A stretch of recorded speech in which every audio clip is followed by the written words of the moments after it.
बच्चों, आज हम वसंत भाग 3 जो कक्षा 8 की पाठ्य पुस्तक है उसकी पाठ संख्या 4 दीवानों की हस्ती का अध्ययन करेंगे, जिसके कवि हैं भगवती चरण वर्मा जी। प्रस्तुत कविता में कवि ने ऐसे लोगों की बातें की हैं जो बिल्कुल मस्त मौला हैं, जिन्हें ना तो सुख की परवाह है ना दुख की परवाह है। वो अपनी ही धुन में घूमते हैं और लोगों के बीच में जा कर के उनके दुखों को सुनते हैं, उनके दुखों को दूर करते हैं, उनके बीच में उनके मन में खुशियों को भाव भरते हैं, उनके बीच प्यार बांटते चल रहे हैं। तो आइए देखते हैं कविता की ओर। कविता में क्या कहते हैं। हम दीवानों की क्या हस्ती, हम दीवानों की क्या हस्ती है, आज यहाँ कल वहाँ चले, मस्ती का आलम साथ चला, हम धूल उड़ाते जहाँ चले। आए बनकर उल्लास अभी, आंसू बनकर बह चले अभी, सब कहते ही रह गए अरे, तुम कैसे आए कहाँ चले। कवि कह रहे हैं कि हम दीवानों की क्या हस्ती, अर्थात हम दीवाने, हम जो मस्त मौला इंसान हैं, इनकी क्या हस्ती, अर्थात हमारा कोई अपना अस्तित्व नहीं है, हमारी अपनी कोई पहचान नहीं है आज यहाँ कल वहाँ चले, अर्थात हम आज यहाँ हैं तो कल वहाँ है, अर्थात हमारा कोई भी एक निश्चित स्थान नहीं है।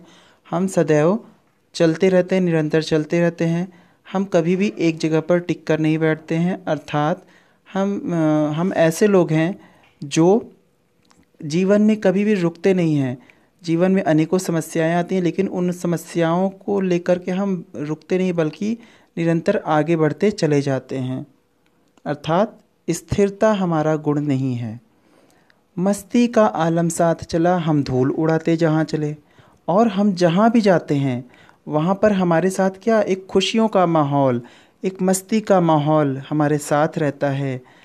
हम धूल उड़ाते जहाँ चले, जहाँ भी हम अपनी मस्ती में धूल उड़ाते चलते हैं वहाँ हमारे साथ एक मस्ती का, एक खुशियों का माहौल होता है, अर्थात हम हमेशा धूल अर्थात दुखों को, परेशानियों को, अपने जीवन में आई और दूसरों के जीवन में आई परेशानियों को धूल की तरह उड़ाते हुए बिल्कुल मस्ती में चलते हैं, और जहाँ भी जाते हैं वहाँ खुशियों का माहौल छा जाता है। आगे कहते हैं, आए बनकर उल्लास अभी, आंसू बनकर बह चले अभी, सब कहते ही रह गए अरे, तुम कैसे आए कहाँ चले।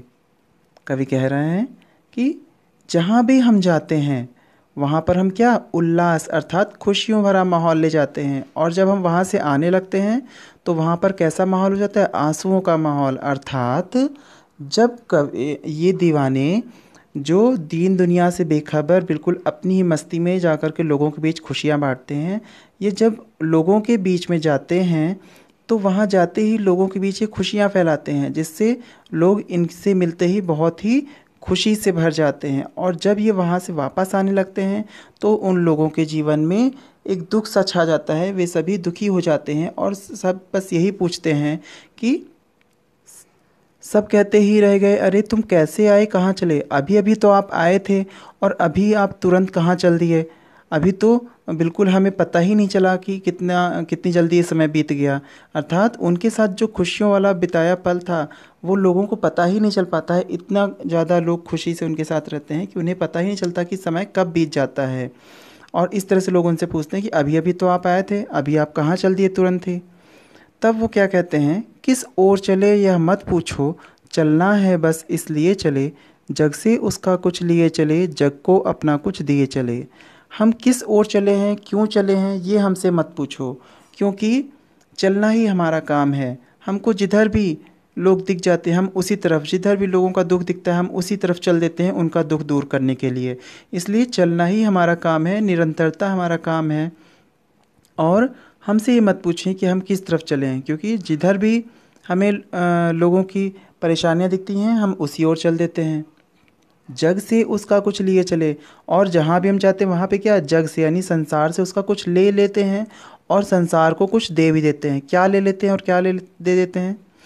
हम संसार से में जहाँ भी जाते हैं वहाँ पे लोगों के दुख जो होते हैं उसको अपने साथ ले लेते हैं, उनके दुखों को दूर करते हैं अर्थात, और उनको अपनी खुशियाँ बांटते फिरते हैं, अर्थात उनके जीवन में एक नई खुशियों का संचार कर देते हैं। अर्थात हम जहाँ भी जाते हैं संसार में हम लोगों से उनके दुख लेते हैं, अर्थात दुख उनके सुन कर के दूर करते हैं और उनके जीवन में एक नई खुशियों का संचार करते हैं। दो बात कही दो बात सुनी, कुछ हंसे और फिर कुछ रोए, छक्कर सुख दुख के घूंटों को हम एक भाव से पिए चले। हम जहाँ भी जाते हैं वहाँ लोगों से दो बात कही दो बात सुनी, अर्थात कुछ उनकी बातें सुनते हैं, कुछ अपनी बातें कहते हैं, कुछ हंसी की बातों पर हम हंसते हैं और कुछ दुख की बातों पर हम थोड़ा सा हमें रोना भी आता है, हमारे आंसू भी आते हैं। इस प्रकार से हमने छक कर सुख दुख के घूंटों को हम एक भाव से पिए चले। छक कर अर्थात जी भर के, भरपूर मात्रा में हमने सुख और दुख दोनों के भावों को एक समान से पिया है। अर्थात हमने दुनिया में लोगों के जितने सुखों में सहभागिता निभाई है, उतनी ही हमने लोगों के दुख में भी सहभागिता उतने ही भाव से निभाई है। अर्थात हमने सुख और दुख को बराबर भाव से हमेशा लिया है, कभी भी उनमें भेदभाव नहीं किया है। हम भिखमंगों की दुनिया में स्वच्छंद लुटाकर प्यार चले, हम एक निशानी सी उर पर ले असफलता का भार चले। हमने इन भिखमंगों की दुनिया में, अर्थात यहाँ भिखमंगे से दो अर्थ निकलता है। एक तो अभावग्रस्त लोग जिन्हें दुनिया बिल्कुल ही हे दृष्टि से देखती है, जिन्हें दुनिया का प्यार नहीं मिला, उनकी दुनिया में भी कवि ने स्वच्छंद रूप से अर्थात स्वतंत्रता के साथ बिल्कुल खुल करके प्यार लुटाया है। और दूसरा ऐसे लोग जो दूसरों से, अर्थात दूसरों जिनके मन में दूसरों के प्रति दया प्रेम भावना नहीं है, ऐसे भिखमंगे, ऐसे तंग दिल इंसान, ऐसे इंसानों के दुनिया में भी हमने क्या किया है, खुल करके प्यार लुटाया है। इसके बाद कवि कहता है कि हम एक निशानी सी उर पर ले असफलता का भार चले। उर मतलब हृदय। हमारे हृदय पर एक असफलता का, हम अपने हृदय पर एक असफलता का भार भी लेके चल रहे हैं। कौन सी असफलता है वो? कि जहाँ भी कवि जाता है वहाँ वो सुख ही सुख बांटता है, प्यार बांटता है, लेकिन चूँकि वह अकेला है तो वो सारी जगहों पर वो सुख और प्यार नहीं बांट पाता है। और कई ऐसे भी लोग हैं जिनके जीवन में वो चाहकर भी सुख और प्यार नहीं भर पाता है। तो इस तरह से जिन लोगों के जीवन में वो सुख और प्यार को भर नहीं पाता, उनके कारण वो अपने को असफल समझता है और उसे लगता है कि वो कुछ जगहों पर असफल हो गया, और उसी असफलता का एक निशान, एक भार अपने हृदय पर लेकर के वो चल रहा है।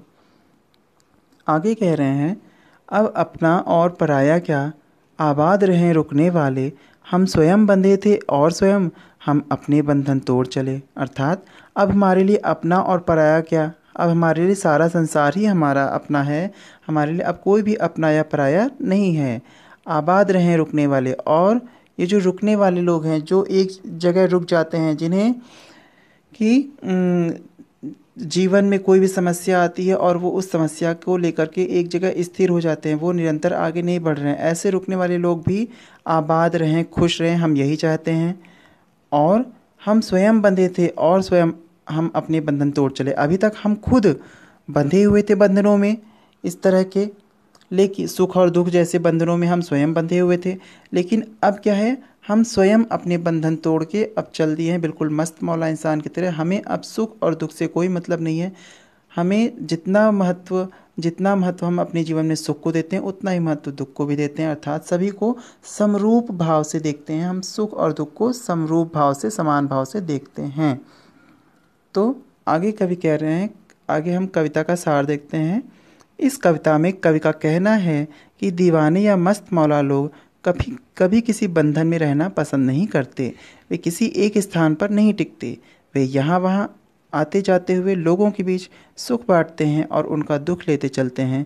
वे अपने मान सम्मान से बेफिक्र हो आगे ही आगे बढ़ते जाते हैं। उनके लिए कोई पराया नहीं है, वे अपने बनाए नियमों पर जीते हैं, वे पूरी स्वच्छंदता से जीवन जीते हैं। नेक्स्ट वीडियो में फिर मिलेंगे, तब तक के लिए धन्यवाद।